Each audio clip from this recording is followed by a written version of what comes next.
Hey guys, Matt with Doug Andrews Distributing. Today we're going to be talking about gauges, what each gauge is, where the gauge should be under normal operating circumstances, and if there's any irregularities, what to do. So we're going to go ahead and just jump right in. So again, right now we're in a Peterbilt.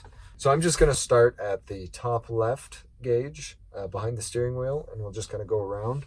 And then we also have a gauge pack here on the dash to the right hand side of the driver, and we'll go over those as well. So on the top left, you're going to have your coolant temperature. So your coolant temperature, it shows from 0 to 300 degrees.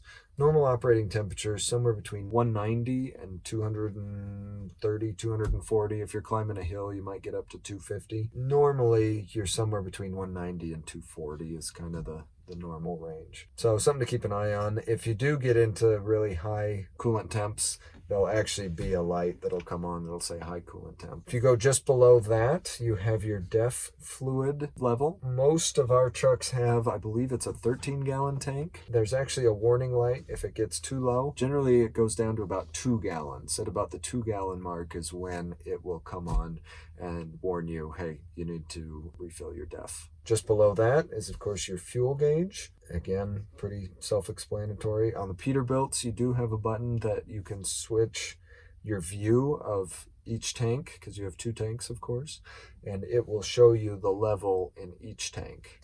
So that's kind of a handy thing just to know exactly what the level is on each side. If you move into the middle, you have your tachometer.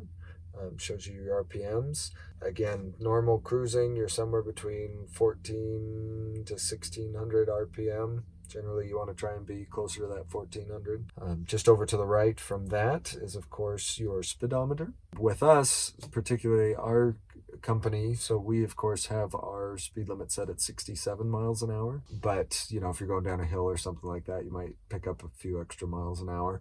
Just be aware that once you hit 75 miles an hour, it actually sends a warning both to you and to safety saying that you had an overspeed. So just keep an eye on your speed. You don't want to go over 75. Then if you go to the bottom right, you have your secondary air tank pressure. So you have your secondary air at the bottom right, and then in the middle you have your primary air. Both of these, when you're operating optimally, should be somewhere between 110 and 130 psi. You'll see it kind of go back and forth as you're running, but that's kind of where you want to be. Just a side note on this, if it's the winter time and you're starting up your truck and getting everything ready, let your air tanks fill all the way before you try and release your brakes. Brake pads tend to stick to the brake drums, and if you let your air tanks fill all the way up, it will give it maximum amount of pressure to then release the brakes, so you have a less likelihood of having your brakes stick. So just a little tip. And then top right, you have your oil pressure. So on a Peterbilt, generally you're between 30 and 40 psi when you're idling, and then it can go up, between 60 and 80 when you actually have a load and you're driving down the road. So those are your gauges here on the dash right in front of the steering wheel. Now if we go over to the couple of gauges. So on the top left, you have one marked trailer brake application. So that's just when you hit the brake, how much force is being applied to your trailer brakes. Same with the next gauge over to the right. It says brake application. That's how much pressure is being applied to your brakes on your tractor. So that just kind of gives you an idea. You want those to be fairly even. You want your braking to be even across the truck and trailer. One system's not having to overcompensate for the other. So again, these are just more informational gauges. If something's going wrong, you should be able to see, oh, I'm getting a lot of brake pressure on my trailer, but hardly anything on my truck. Something's going on. And not every Peterbilt will have these gauges. A lot do, some don't. But I'm just going to go over all of them. Your truck may have it, may not.